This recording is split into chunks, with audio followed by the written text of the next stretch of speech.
Hello and welcome to tonight's episode of, well, I guess it is tonight. It's tonight for me.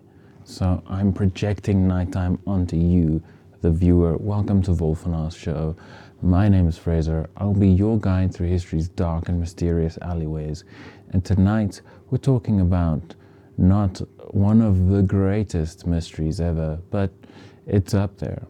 This is the Khamar Daban Incident, the Dyatlov Pass 2.0.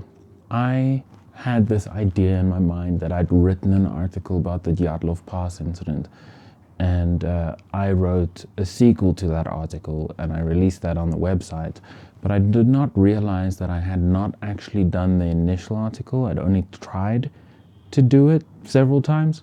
There's just a mental block, and near the end I'll get into why I don't want to write about the Dyatlov Pass incident. But let's talk about something eerily similar, the Khamar Daban Incident, Dyatlov 2.0. Writing about unsolved mysteries is a lot less fun than reading about them. Speculation leads down many well-worn paths. Eventually, all mysteries get pinned on the unlikeliest of causes. In a case devoid of concrete conclusions, the imagination reigns supreme. The Dyatlov Pass incident is one such mystery that leaves heads scratched and thumbs sucked. Disappearances like that just aren't all that common. Plenty of evidence and none of it making any sense. Cases like the Dyatlov Pass happen once in a century, or do they? The Khamar Daban incident is similar to the Dyatlov case, so similar that it is often mentioned in the same breath by those in the know. Up until recently, the list of informed individuals has been short.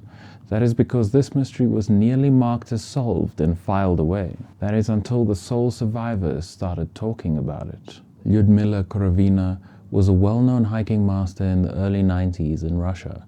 She had led many groups of youngsters successfully through hiking expeditions ranging from a light stroll to a grueling trek. Among her peers, she was known for her no-nonsense approach to wilderness survival. Some criticized her for pushing her hikers too hard. Her abilities were passed on to her 16-year-old daughter, Natalia Korovina. In 1993, they planned to lead two separate teams on hikes through the Khamar Daban Mountains near the infamous Lake Baikal. Lyudmila had a team of 6 young hikers aged between 24 and 15 years old with her. They set out on the 2nd of August. Clear skies and relatively warm temperatures were forecast for their 6-day journey.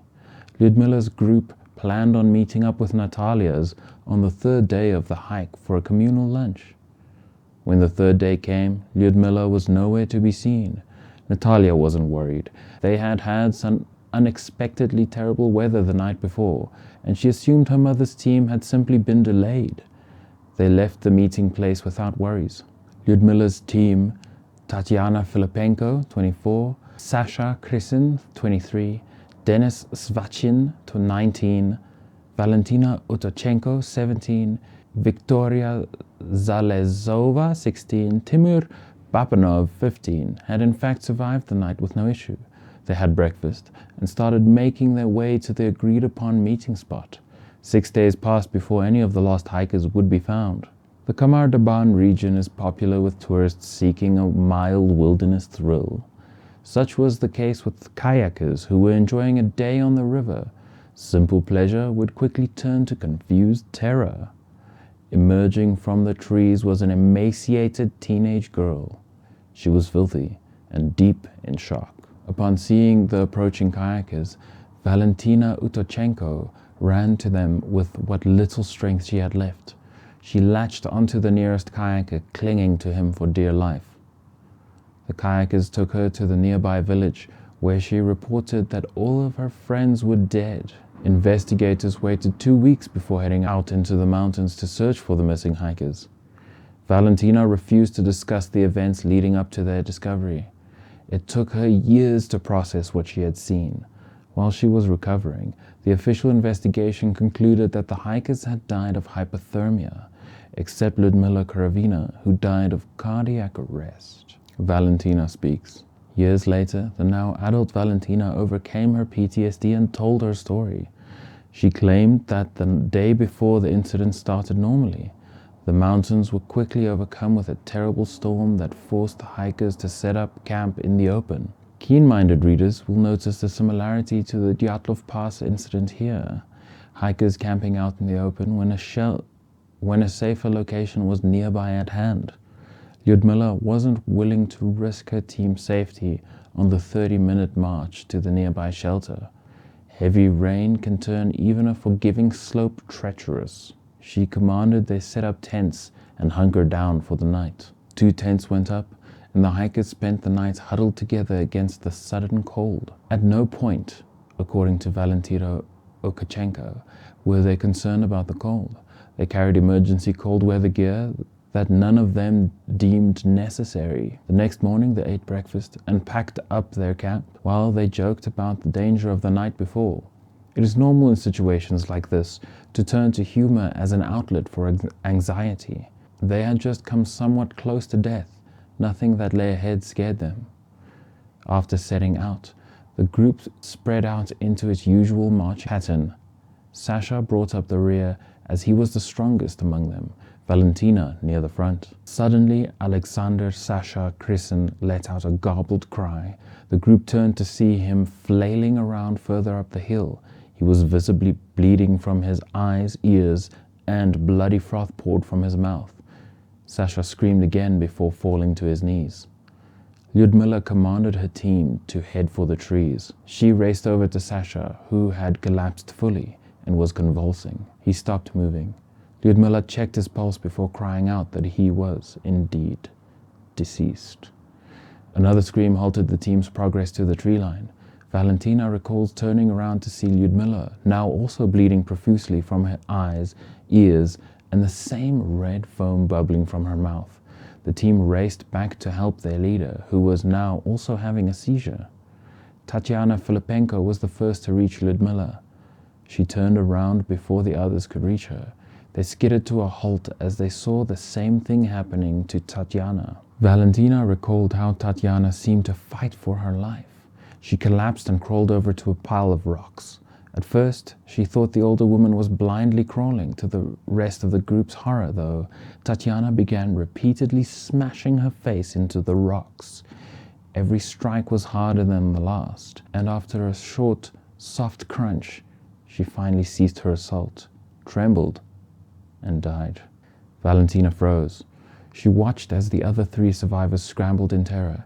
Timur and Victoria ran away. They did not make it far before they too died tearing at their throats as blood poured from every orifice. Denis tried hiding from their invisible assailant. He was the last of the group to be overcome by the horrific symptoms. As the last of her friends lay dying, Valentina ran, her body driven by pure instinct to flee. She slept in the tent she was carrying that night. During that first cold night, she came to a terrible conclusion. She was carrying none of the food. To survive, Valentina would have to return to where her team had died and scavenge supplies from their bodies. Valentina found her friends laid out where they had died.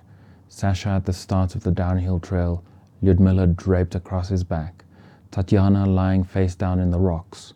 Victoria and Timur were closest to the trees. Denis had collapsed behind his rocky shelter. What followed was several days of wandering around in the wilderness before she stumbled upon the kayakers. So what killed Valentina's friends? There are a lot of theories out there. Like we mentioned in the beginning, the internet got hold of this case and went to town on it. So we have the standard array of nonsense mixed in with the credible. Let's start by agreeing that blaming this on aliens or the Almas, the Russian Yeti, is imbecilic. None of what happened points to anything paranormal. Obviously, both of those ideas would be exciting, but there's really no evidence supporting it in any way. We are also dismissing the idea that the hikers ran afoul of a military patrol. Valentina would absolutely also have been executed if she had seen something she wasn't supposed to. In my mind, the most likely theory is that the group were the victim of accidental exposure to the nerve agent Novichok. If you've been living under a rock, you might have missed this particular chemical weapons time in the limelight. During the Soviet Union era, weapons technology, especially chemical weapons, was all the rage. the Russian superstate developed a particularly deadly substance known as Novichok. It has been used in recent years to eliminate Vladimir Putin's unwanted enemies. Starting in the 1980s, often in remote areas like Khamar Daban, the Soviets started working on these agents of deadly chemical force. Interestingly, chemical weapons can linger on for years in the soil, just waiting to be disturbed, rising up like an ancient curse when stepped on to liquefy trespassers. Chemical weapons would explain how swiftly the victims died as well, and the gruesome nature of those deaths. Valentina was simply lucky enough not to come in contact with the nerve agent. So what do you think? What took Valentina's friends that day on the mountain in Khamar Daban? Was it a nerve agent, which I find the most logical of explanations? Was it the Russian Yeti? Could it have been aliens? Ancient alien theorists suggest yes. Well, let us know down in the comments. As always, share this video with someone who might be interested. I promised I would tell you why I don't want to write about the Dyatlov Pass incident, and it's largely because it's been done to death. It's boring to me now. I remember reading about it the first time when I was a child and really being engaged with that story, and it's such a complex mystery. But every time I go to write an article about it, the whole story just seems so convoluted and unnecessarily complicated to me. It just doesn't feel right. Do all the things you need to do, like, comment, subscribe, hit the ding button, send this to your grandmother, and as always, you stay smart.